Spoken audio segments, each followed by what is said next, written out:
아멘. 예, 이 시간 말씀 우리 합독하도록 하겠습니다. 창세기 27장 6절에서 23절까지 말씀인데요. 오늘 좀 사람들이 좀 많아서 오늘은 앉아서 하겠습니다. 예, 일어나기 좀 죄송스럽고 복잡해서 앉아서 오늘은 합독하도록 하겠습니다. 창세기 27장 6절에서 23절, 우리 빛이 된 성경 33쪽입니다. 창세기 27장 6절에서 23절까지 말씀 조금 깁니다. 그래도 읽도록 하겠습니다. 함께 합독해서 제가 시작하면 함께 읽도록 하겠습니다.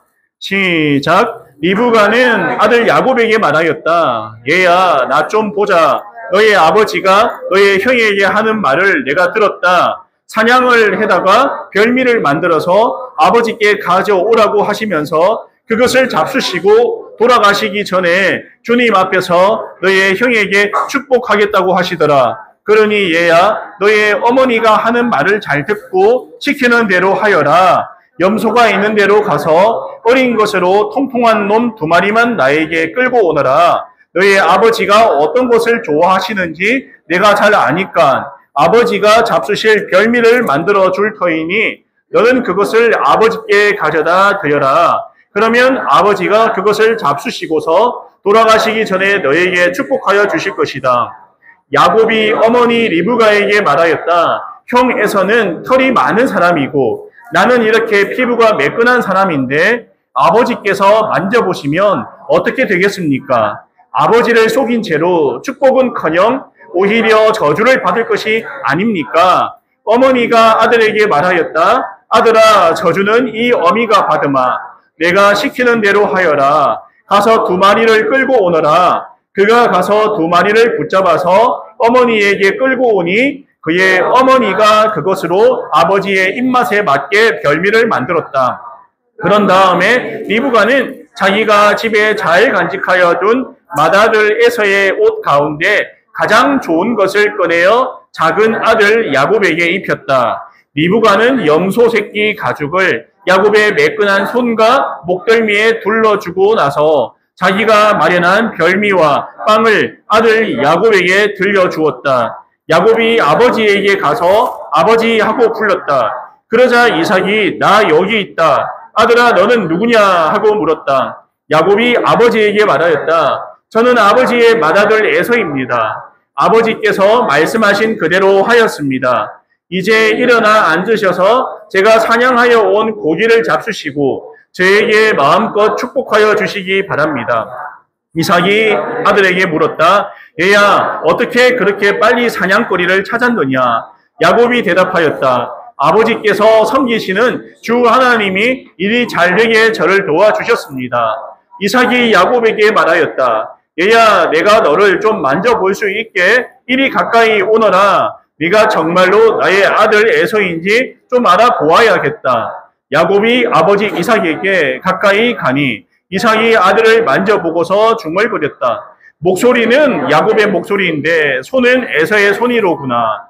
이삭은 야곱의 2손이 저의 형 에서의 손처럼 털이 나 있으므로 그가 야곱인 줄 모르고 그에게 축복하여 주기로 하였다. 아멘. 예, 마이크 소리 조금 올려주세요. 예. 어떤 목사님이 생일 축하, 우리 김동호 목사님이라고 유명한 분인데 생일 축하를 받았다고 해요. 집회 가서 이렇게 생일 축하를 받았는데요. 그 생일 축하하면 보통 우리가 어떤 노래를 부르요? 생일 축하합니다 하는데 어떤 노래를 부르냐면 하나님의 은혜로 있을 데 없는 자 이렇게 노래를 불러줬대요. 있을 때. 그래서 목사님이 깜짝 놀라서 아니 생일인데 무슨 있을 데 없는 자라고 그러니까 인도하는 사람이 우리 목사님 원래는요 저 격하게 합니다. 저 쓸데없는 자라고 이야기합니다. 라고 이렇게 그 찬양을 불러줬을 때 목사님이 딱 인사이 되고 오더래요. 마음에 딱 감동이 오기를 뭐라고 왔냐면 맞다. 이 나를 위해서 생일 축하한다고 불러준 이 찬양이 너무너무 은혜롭게 다가오더라는 거죠. 그래 나는 정말 쓸데없는 사람인데 고목나무 같은 사람인데 하나님께서 나를 이렇게 강사로도 보내주시고 또 생일 축하도 받게 해주시고 나는 정말 쓸데없는 작은 잔데 나를 이렇게 세워주셔서 은혜로운 자리로 세워주시니 너무 감사하다. 그래서 그 찬양이 인생 정말 가장 좋은 찬양으로 또 감사함으로 받아들여졌다라고 그렇게 이야기를 하더라고요. 그래서 정말 내가 들으면서 정말 그렇구나. 나도 정말 보잘것없는 사람인데 나를 세워서 자녀 삼아주시고 그리스도의 피로 나를 구원케 하시고 이 자리까지 불러주시고 말씀도 선포하게 해주시니 이게 얼마나 감사할 일일까라는 생각을 제가 또 들었습니다. 그러면서 오늘 또 여러분들과 함께 이 강단에서는 이 자리가 또 기대가 되고 설레기도 하고 두렵기도 하고 떨리기도 하고 다양한 감정 속에서 제가 오늘 이 예배장으로 나왔습니다. 제가 신대원에 입학을 할 때 참 여러 가지 어려움을 많이 겪었어요. 몸이 너무 아파가지고 힘들었어요. 그래서 하나님 앞에 기도하고 참 힘들게 신대원 입학을 하고 제가 처음 진짜 가까스로 입학을 하고 신대원에 들어가면 경건회를 드립니다. 우리가 보통 예배를 드리거든요. 점심시간에 이렇게 밥 먹기 전에 예배를 드리는데 교가를 딱 부르는데 눈물이 철철철 나더라고요. 너무 감사해서 왜 그랬을까요? 하나님께서 정말 부족하고 힘들고 아프고 넘어질 것 같은 나를 불러서 이 자리에 세워서 함께 교가를 부르게 하시는 그 자리에 내가 서 있다는 것 자체가 너무 감사했어요. 감동이고 감격이고 하나님께서 나를 사랑하시는구나라는 것이 너무 느껴지고 또 신대원 입시 가운데 함께 하신 하나님을 내가 너무 많이 경험을 해서 가까이 경험을 해서 그 하나님이 지금 나를 어떻게 바라보고 계실까라는 것이 느껴져서 제가 너무 감동이었어요. 하나님 살아계시는구나. 나를 그렇게 과정을 거쳐서 이 자리에 보내주시고 내가 이 자리에서 하나님을 예배하는 예배자로 서 있는 게 믿어지지가 않아서 너무 감사했어요. 감사합니다. 하나님 불러주셔서 감사합니다. 예. 낭만의 과정을 거쳐서 이 자리에 세워주시니 감사합니다. 여러분 어떠십니까? 이런 과정들이 있으신가요? 삶 가운데 하나님의 만지심과 하나님의 감동이 함께하고 있습니까? 여러분 어떻나요? 내가 기도하니까 하나님께서 이렇게 응답하더라. 내가 말씀 묵상하니까 그 말씀이 살아서 내 마음에 갑자기 꽉 막힐 때가 있더라. 이런 경험들 하고 살고 계십니까? 예. 저희 교회가 전체적으로 모두 함께 말씀 묵상을 하거든요. 이미 한 1년 반 정도 같이 말씀 묵상을 하고 있는데 하는 이유가 그래서 그래요. 한 주간을 말씀에 젖어서 말씀을 생각하면서 말씀을 먹으면서 묵상을 하면서 하나님께서 나에게 뭐라고 말씀하시는가를 내가 한시도 놓쳐버리면 목사든 누구든 어느 순간 다른 생각하고 있더라고요. 다른 생각. 예.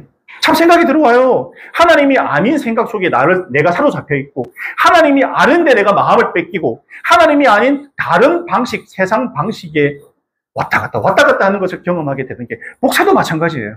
목사라고 특별할 게 없습니다. 말씀이 우리 안에 없고요. 말씀 없는, 하나님의 메시지 없는, 하나님과 소통하고 교통하는 삶을 살지 못하는 사람은요, 어느 순간 세상 가운데서 허느적거리고 있더라고요. 여러분, 이게 뭐냐면요, 이게 없어도 하나님께서 불러주셔서 우리의 은혜 주실 수 있어요. 그러나 그 빈도가 줄어든다는 얘기예요. 내가 어려움을 겪는 기간이 긴다면 하나님 말씀 안에 들어가고 하나님과 소통하고 교통하고 함께 동행하는 것을 내가 많이 경험하면서 살면 그 어려움을, 그 힘듦을 줄일 수가 있어요. 왜냐하면 하나님의 뜻을 알기 때문에. 그게 굉장히 의미가 있더라고요. 제가 신대원을 통해서 또 이 목사님을 통해서 경험한 거는 막 그런 거구나. 하나님이 누구신가를 아는 것이 중요하구나.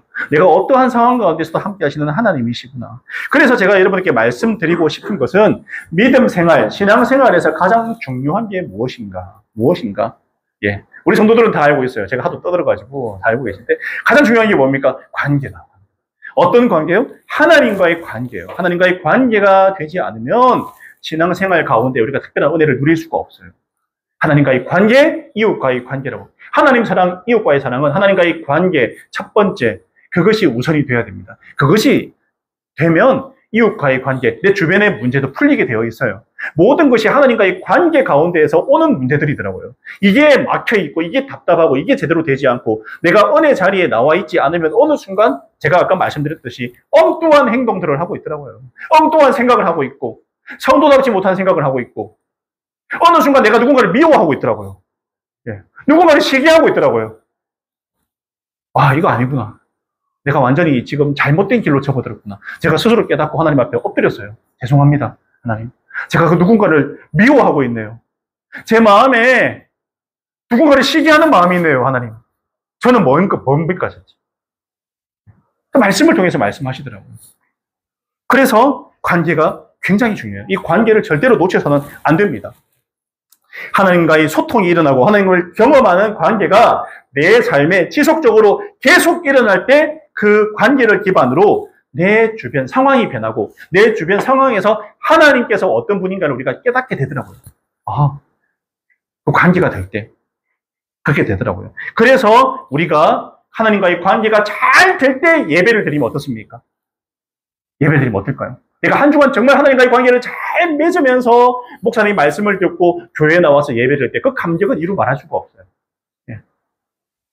이루 말할 수가 없죠. 그리고 관계가 될 때 전도를 할 때 그 마음의 뜨거움이 어떨까요? 달라요. 그래, 목사님이 가가지고 교회에서 가서 전도하라고, 노방전도하라, 전도하라 할 때, 그냥 하라고 하니까 하는구나 하고, 내가 받은 은혜, 하나님을 갖다가 내가 많이 경험하고 누리면서 내가 전도하는 것은 차원이 다르고 파워가 다릅니다, 여러분.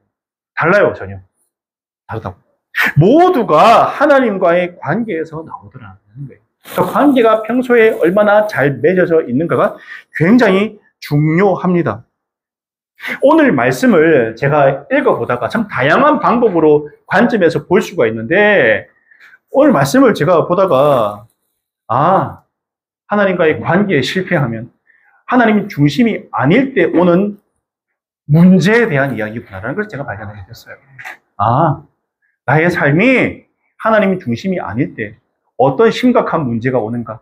하나님과의 관계가 틀어져 있는 삶을 내가 계속해서 살아갈 때 어떤 문제가 오는가를 오늘 말씀을 통해서 발견하게 되었습니다. 오늘 말씀 전에 창세기 25장 21절 23절에 중요합니다. 사실 이게 근거인데요. 제가 읽어드리겠습니다. 아마 준비가 좀 안 돼 있을 거예요. 제가 읽어드리겠습니다. 이삭은 자기 아내가 임신하지 못함으로 아내가 아이를 가지게 해달라고 주님께 기도하였다. 주님께서 이삭의 기도를 들어주시니 그의 아내 리브가가 임신하게 되었다. 그런데 리브가는 쌍둥이를 배웠는데 그 둘이 태 안에서 서로 싸웠다. 그래서 리브가는 이렇게 괴로워서야 내가 어떻게 견디겠는가 하면서 이 일을 알아보려고 주님께로 나아갔다. 주님께서 그에게 대답하셨다.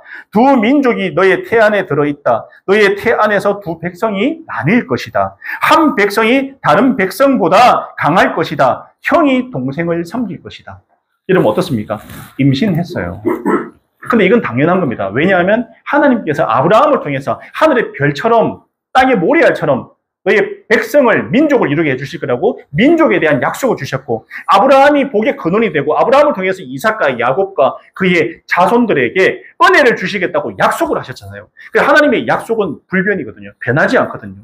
신실하신 하나님이에요. 약속을 지키시는 하나님이라는 거죠. 그래서 이 말들을 아마 이삭은 아버지로부터 귀가 따갑게 들었을 거예요. 하나님에 대해서. 내가 하나님 살았는데, 하나님에서 우리가 원래는 그 우상 만드는 집안에서 내가 자랐어. 그런데 우리 집을 끄집어내가지고 하나님께서 여기까지 보내가지고 그 약속을 지키기 위해서 그 약속 가운데 태어난 게 너야, 이삭아. 그렇게 이야기를 했을 거란 말이에요. 많이 들었을 거예요. 그러니까 이삭도, 아브라함의 하나님, 우리 아버지의 하나님이 나의 하나님이다. 그리고 아내를 그 가운데 만났잖아요. 리브가를 만났잖아요. 그리고 나서 보니까 임신이 안 되는 거야. 그런데 아버지가 받은 약속이 있잖아요. 우리 집안을 통해서 은혜를 주시겠다고 했는데 당연히 주시겠지. 그리고 주님께 기도하였다 나옵니다. 그러니까 리브가가 이제 그 임신을 하게 되었다라고 나옵니다. 중요한 게요. 안에서 얼마나 쌍둥이들이 싸우면 얼마나 엄마가 괴롭고 힘든 거예요. 안에서 아기들이 태아들이 싸우니까 이런 일이 잘 없잖아요. 태아들이 하도 다투니까 어떻게 했냐? 이 일을 알아보려고 누구에게 나갔다고요? 주님께 나아갔다는 거예요. 뱃속에 태아들이 싸우니까 주님께로 나아갔다는 거예요. 물어보려고. 여러분, 이때 주님께 나갔다는 게 뭡니까? 인생의 문제, 인생의 어려움, 인생의 고난이 있을 때 누구에게 나갔다고요? 하나님께 나갔다는 거예요. 하나님께. 어려울 때 하나님께 물어봤다라는 거예요. 그러니까 주님께서 계시를 주시잖아요. 너 안에 두 민족이 있대요. 두 민족이. 그 뱃속에. 그런데 뭐라고 얘기했다고요? 큰 민족이 형이 동생을 섬길 것이다. 무슨 말일까요? 사실은 이게 영적으로 생각해 보면, 아브라함으로부터 주시는 하나님의 그 특별한 계시적 은혜가, 그리고 우리가 알다시피 그게 예수님께로 이어지잖아요. 결국에는 예수님께로 이어지는데 그 축복이 하나님의 특별한 축복이 동생에게 임하는구나. 형이 아니라 근데 제가 저번에 말씀드렸지만은 이스라엘은 장자들의 권한이 엄청납니다. 2배의 재산을 받고 집안을 대표하는 권한을 얻고 하나님의 축복을 이을 그 축복이 장자에게 있어요. 그런데 하나님께서 응답하기는 형이 동생을 섬긴다고 하잖아요. 그럼 하나님의 축복이 동생에게 있다고 생각할 수 있지 않습니까? 이 응답을 받았다라는 거예요. 답답해서 기도했을 때 하나님께서 여기까지 인도해 주셨어요. 그러니까 하나님이 아브라함에게 약속한 것이 계속해서 이어지게 내가 하겠다라고 약속을 하신 거죠. 그런데 오늘 말씀, 요거를 들고 오늘 말씀을 보면요. 지금 뭐 하고 있습니까, 여러분? 이 부부가 지금 뭘 하고 있습니까? 이 부부가, 여러분. 리브가가 아들 야곱에게 말했다. 얘야, 나 좀 보자. 너의 아버지가 너의 형에게 하는 말을 내가 들었다. 사냥을 하다가 별미를 만들어서 아버지께 가져오라 하시고 죽기 전에 큰아들한테 뭐 하겠다고 축복하겠다는 거예요. 축복을 한다는 그 단순히 그냥 기도하는 게 아니라 하나님의 언약의 축복이 큰아들에게 내려온다는 거예요. 내려온다고 하겠다는 거예요. 하나님께서 앞에 뭐라고 하셨어요? 약속하신 게 있잖아요.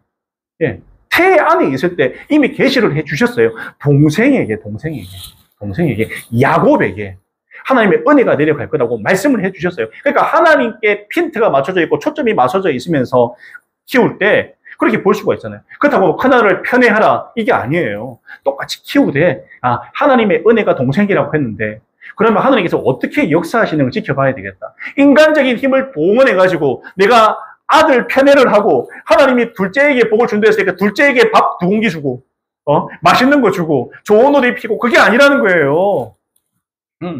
첫째 아들, 둘째 아들 다 중요하지만 하나님의 은혜는 여기 있구나를 우리가 인식을 하는 거죠. 하나님의 기도의 응답이고 하나님의 계시고 하나님의 약속이기 때문에 그게 어디에 있는가를 우리가 알고 모든 상황을 대처를 해야 되는데 오늘 뭐하냐. 이삭도 리브가랑 둘이 같이 그 말씀 듣고 뭐하냐니까 그냥 큰아들 별미 만들어서 달라고 해라. 그러니까 또 리브가는 어떻게 하고 있습니까? 어머니가 하는 말을 잘 듣고 내가 시키는 대로 해라. 내가 시키는 대로 하라.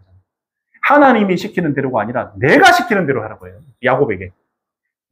내가 해, 야곱에게. 내가 시키는 대로 해라. 두 부부가 지금 하나님과의 관계가 어떻게 되어 있습니까? 여러분 보실 때 어떤 것 같아요? 좋은 것 같아요? 아들들이 장성하고 성장했어요. 시간이 흘렀습니다. 태에 있을 때랑 다르게 시간이 흘렀어요. 시간이 흐르면서 시간의 흐름대로 그냥 나를 맡겨버렸어요. 하나님 중심적인 하나님의 말씀 중심의 삶을 살지 못했다는 것이 여실히 드러나고 있지 않습니까? 그냥 신앙생활을 한 거예요. 교회를 나간 거예요. 그냥 예배 드린 거죠. 그냥 사회생활을 하는 거죠. 그러나 그 삶의 중심에 하나님이 없다라는 거예요. 소통이 없고 교통이 없고 응답이 없고 예수님께서 함께 하심을 경험하지 못하는 삶을 살아가다가 이러고 있는 거예요. 세상 가운데 빠져서 살다가 교회는 나오는데 그 마음속에 하나님과의 교통과 소통이 없는 무늬뿐인 신앙생활을 하고 있다는 거예요. 물어보지도 않잖아요. 아이들이 뱃속에서 싸워서 답답해서 하나님 앞에 기도하던 리브가는 어디 갔습니까? 어디 갔어요? 응답받았던 엄청난 계시를 받았던 그 리브가는 어디 있어요? 오늘 답답하더라고요. 저의 모습이 떠오더라고요. 나도 은혜 받을 때는 좋았는데 그러고 나서 어느 순간 되면 또 하나님과의 소통과 교통에 내가 소홀히 하지 않나 주여.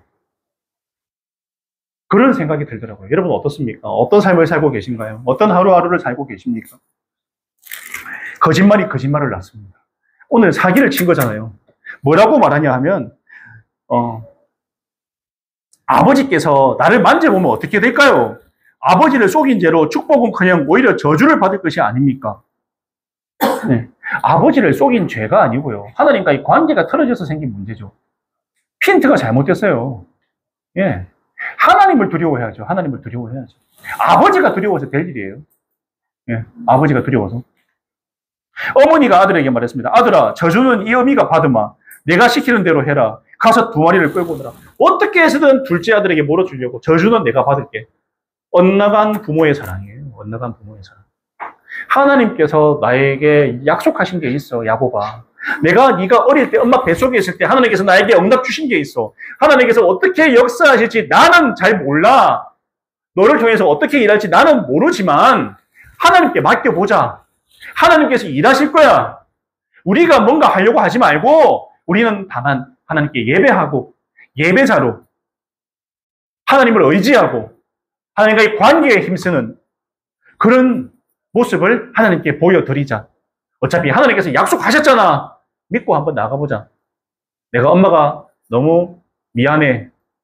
이렇게 얘기해야 되지 않을까요? 뭐 내가 다 뒤집어 쓸게. 너 가가지고 아버지한테 사기치라는 거예요. 거짓말 하라는 거예요. 네. 어떤 마음으로 이렇게 했는지는 저는 잘 모르겠습니다. 네. 이삭은 이삭대로 하나님을 의지하지 않았어요. 무조건 큰아들, 장자니까 다 잊어버렸어요. 하나님께서 주신 그 특별한 은혜, 기도의 응답을 다 잊어버렸어요.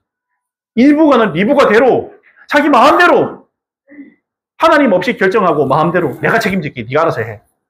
모든 결정은 내가 할게. 내가 책임질게. 너는 그냥 아버지 속이고 장자권만 얻어내면 돼. 네. 이러고 있더라고.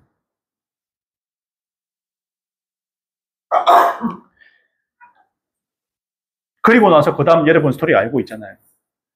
하나님께 맡겼으면요. 제 생각이지만 형님하고 싸울 일도 없었을 수도 있어요.